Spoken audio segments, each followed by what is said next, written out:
ඔයාලට අපි අද කියන්නේ වාහනේ ඔයාලගේ බැටරි එක සම්බන්ධව වාහනේ බැටරි එක ඔයාලට බොනට් එක ඇරියට පස්සේ ගොඩාක් වාහනවල බැටරි එක තියෙන්නේ බොනට් එකේ එන්ජින් බේ එකේ වම් පැත්තේ නැත්තම් දකුණු පැත්තේ ගොඩක් වාහනවල අඳුර ගන්න පුළුවන් විදිහට එළියට තියෙනවා මේ විදිහට පොසිටිව් ටර්මිනල් එකකුත් මේ විදිහට නෙගටිව් ටර්මිනල් එකකුත් එක්ක තමයි බැටරි එක එන්නේ. එතකොට ඔයාලටම බලා ගන්න පුළුවන් ගොඩක් දේවල් තියෙනවා බැටරි එකේ. දැන් සාමාන්‍යයෙන් එන වාහන වල එන බැටරි එක මේන්ටේනන්ස් ෆ්‍රී බැටරි එකක් එන්නේ. ඒ කියන්නේ ඉස්සර නම් මේ බැටරි වල ගලවන්න උඩින් කවර පොඩි මේ අර ඩප්පි වගේ වගේක් තිබුණා. දැන් ඒවා ගොඩක් දුරට එන්නේ නැහැ.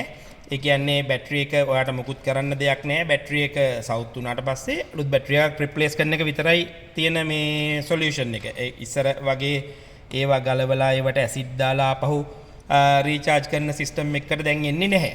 හැබැයි මේ බැටරි එකේ ඔයාට බලන්න පුළුවන් දේවල් කීපයක් තියෙනවා. මෙතන එනවා පොඩි ඔබ්සර්වේෂන් ග්ලාස් එකක් එනවා. ඔයාට මේ කුට්ට බැලුවොතින් පෙනේ. ඒ වගේම මේක පැත්තෙන් ලියලා තියෙනවා ඒ ඔබ්සර්වේෂන් ග්ලාස් එකේ තියෙන්න පුළුවන් ස්ටේටස් තුනක් තියෙනවා. පළවෙනි එක තමයි සාමාන්‍යයෙන් බැටරිය හොඳ තත්වයක තියෙනවා නම් මේක මේ කොළ පාටින් ඇතුලේ දිස් වෙනවා. එහෙම නැත්නම් කළු පාටින් ඇතුලේ දිස් වෙනවා නම් ඒ කියන්නේ වගේ බැටරි එක රීචාර්ජ් කරන්න ඕනේ ලෙවල් එකකට ඇවිල්ලා තියෙන්නේ.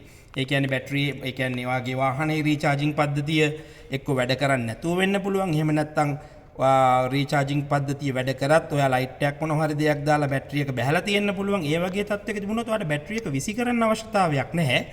ඔයාට පුළුවන් බැටරි එක ආපහු සැරයක් ඩීප් චාර්ජ් එකකට එහෙම නැත්නම් ඒ කියන්නේ එක්ස්ටර්නල් චාර්ජර් එකකට හයි කළා බැටරි එක ආපහු සම්පූර්ණ රීචාර්ජ් කරගන්න පුළුවන්. හැබැයි මේ බැටරි එක මේ රෙඩ් ස්ටේටස් එකට එහෙම නැත්නම් රෙඩ් ඇන්ඩ් වයිට් ස්ටේටස් එකට ගිහින් තිබුණොත් අනිවාර්යෙන් බැටරි එක මාරු කරන්න ඕනේ. එතකොට ඒ වගේම තමයි මේ බැටරි එක සමහර අවස්ථාවලදී වාට කවුරු හරි කියන්න පුළුවන් මේ බැටරි එක කොළ පාටට මේකේ තියෙනවා ඒ වුණාට මේ බැටරි එක ඔයාගේ මාරු කරන්න ඕනේ කියලා. ඒ වගේ අවස්ථාවකදී ඔයාට අහන්න පුළුවන් දේවල් කීපයක් තියෙනවා. මේ බැටරි එකක තියෙනවා බලන දේවල් දෙකක් තියෙනවා අපි අනිවාර්යෙන් බැටරි එකක් රිප්ලේස් කරන්න කලින්. එකක් තමයි ස්ටේට් ඔෆ් චාර්ජ් එකයි අනිත් එක තමයි ස්ටේට් ඔෆ් හෙල්ත් එකයි. ස්ටේට් ඔෆ් චාර්ජ් එක සාමාන්‍යයෙන් බැටරි එකක් අපි බැහැලා කියලා කියන්නේ ඒ කියන්නේ මේ රීචාර්ජ් කරන්න පුළුවන් මට්ටමට බහිනවා කියලා කියන්නේ 50%කට අඩු වුණාට පස්සේ ස්ටේට් ඔෆ් චාර්ජ් එක ප්‍රශ්නයක් නෑ අපහු රීචාර්ජ් කරලා 100%ක් කරන්න පුළුවන්.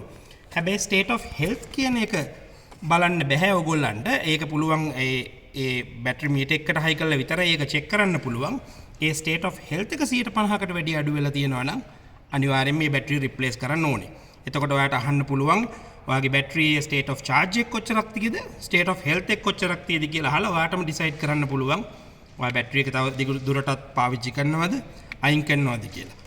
අලුත් බැටරි එකකට ඔයාලා යනවා නම් ඊට පස්සේ ඔයාට අහන්නත් පුළුවන් මේ බැටරි එකේ තියෙන වොරන්ටි එක මොනවද? මේ බැටරි එකේ කොච්චර කෝල් ක්‍රැන්කින් ඇම්පියර් ගණනක් තියෙනවද? ඒ විස්තර ඔයාට හැම දෙයක්ම අහලා දැනගන්න පුළුවන් අලුත් බැටරි එක රිප්ලේස් කරනකොට.